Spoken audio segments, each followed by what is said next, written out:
تو اللہ سبحانہ وتعالیٰ اس آیت میں یہ بھی کہہ رہے ہیں کہ وہ جو پہلی امتیں تھیں، پہلے قومیں جو گزر چکی، وہ زمین کے آثار، یعنی کہ جو زمین کے نوادرات ہیں، وہ قیمتی ترین اشیاء جو اللہ سبحانہ وتعالیٰ نے زمین کے اندر چھپا کر رکھ دی، ان میں بھی تم سے کئی گنا بڑھ کر تھے۔ اور آج جب ہم غور و فکر کریں، آج ہم دیکھیں کہ وہ کون سی نوادرات ہیں زمین کی، وہ کون سی قیمتی ترین اشیاء ہیں جو اللہ سبحانہ وتعالیٰ نے زمین میں چھپا کر رکھ دی اور انسان کو حاصل ہو چکی ہیں، جو آج انسان کے اثاثوں میں شمار ہیں۔ تو آج ہم دیکھتے ہیں جسے ہم قدرتی گیس کہتے ہیں، کوئلہ کہتے ہیں، خام تیل کہتے ہیں، خام تیل جسے کہ ہم کالا سونا یا بلیک گولڈ بھی کہتے ہیں۔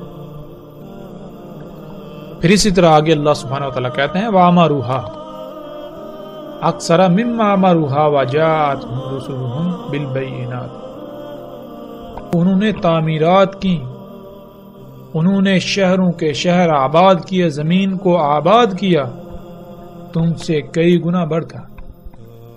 تو زمین کو آباد کرنا کیا ہے؟ زمین پر شہروں کے شہر تعمیر کرنا کیا ہے؟ وہ کون سی تعمیرات ہیں، وہ کون سی آبادیاں ہیں جو آج انسان کر چکا۔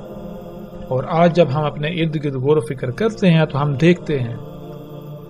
دیکھتے ہیں کہ آج ہمارے ارد گرد ہر طرف بلند و بانگ بڑی بڑی عمارتیں، جدید ترین شہر جن میں جدید ترین آمد و رفت کا نظام، سہولتیں، آسائشیں اور بڑے بڑے شہر آباد ہیں۔ اللہ سبحانہ وتعالیٰ نے اس آیت میں بالکل واضح کر دیا کہ یہ صرف تم نہیں کر چکے، یہ تم سے پہلے ہو چکا، جو تم سے پہلے زمین پر آباد تھے، جو قومیں ہلاک ہوئیں، وہ تم سے ان سب میں کئی گنا بڑھ کر تھی۔ اور پھر ان کا انجام کیا ہوا؟ بار بار اللہ سبحانہ وتعالیٰ یہی کہہ رہے ہیں کہ ان کا انجام یہ ہوا کہ وہ ہلاکت کا شکار ہوئے۔ کس وجہ سے؟ اسی وجہ سے جو کچھ وہ کر رہے تھے، جو اعمال وہ کر رہے تھے، یہ اللہ کی غلامی نہیں تھی، وہ اللہ کے علاوہ اور کی غلامی کر رہے تھے۔ ان کے یہ اعمال، ان کے یہ کرتوت، یہ سب کا سب فساد تھا۔ جو زمین کے نوادرات ہیں وہ اللہ کا غیب ہے، اور ہم پر اب یہ واضح ہو چکا کہ غیب کیا ہے۔ اللہ تعالیٰ نے اس کائنات میں جو کچھ بھی خلق کیا، ہر شے کی خلق کا کوئی نہ کوئی مقصد ہے، اور سب کو خلق کر کے اس کے مقام پر رکھ دیا۔ جب تک تمام مخلوقات اپنے اپنے مقام پر رہتے ہوئے اپنی اپنی ذمہ داری پوری کریں گی تو یہ میزان قائم رہے گا، ورنہ اس میں خسارہ ہو جائے گا۔ اور اگر ہم غیب پر ایمان نہیں لائیں گے، غیب کے ساتھ چھیڑ چھاڑ کریں گے، غیب کو نکالیں گے، غیب کا کفر کریں گے، اللہ کے رسولوں کی تکذیب کریں گے، تو پھر انجام کیا ہوگا؟ اللہ سبحانہ تعالیٰ نے قرآن میں یہ بالکل واضح کر دیا۔ پھر اللہ سبحانہ تعالیٰ نے اجل کو بھی خلق کیا، اجل مسمى۔ جب ہم ان میں چھیڑ چھاڑ کریں گے تو اس کا رد عمل پیدا ہوگا، اس رد عمل سے پھر وہ اجل آئے گی، وہ تباہی آئے گی، جس کا شکار پھر انسان ہی ہوں گے۔